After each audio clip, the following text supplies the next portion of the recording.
बिस्मिल्लाहिर्रहमानिर्रहीम। अस्सलाम वालेकुम। आज की रेसिपी है Dhaka fried fish. Dhaka fried fish बनाने के लिए स्किनलेस और बोनलेस फ़िश ली है 300 ग्राम।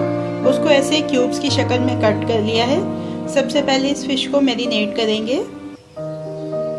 नमक हस्बे जायका, चिली फ्लेक्स 1 टीस्पून, धनिया पाउडर 1 टीस्पून, जीरा पाउडर 1 टीस्पून, काली मिर्च हाफ टी स्पून,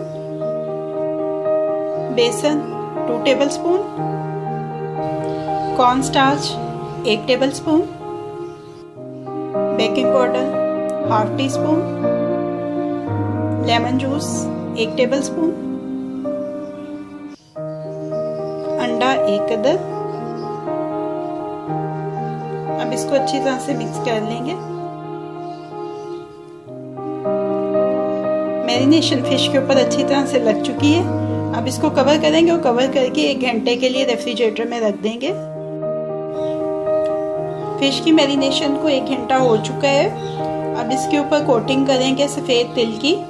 इसके अलावा ऑयल की ज़रूरत है। इसको फ्राई करने के लिए ऑयल ऑलरेडी मैंने पैन में डाल के चूल्हे के ऊपर रख दिया है ताकि वो हीटअप हो जाए। अब इसमें से एक पीस फिश का लेते जाएंगे और उसको ये सफ़ेद तिल में फोल्ड कर लेंगे और फोल्ड करने के बाद इसको फ्राई कर लेंगे।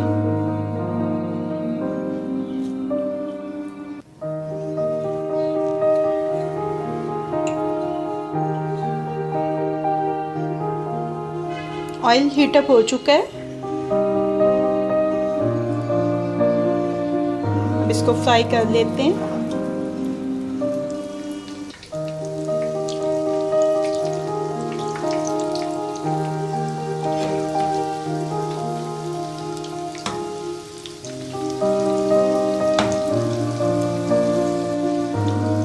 फिश फ्राई हो चुकी है। अब इसको किचन टॉवल पे निकाल लेंगे और उसके बाद फिर डिश आउट कर लेंगे।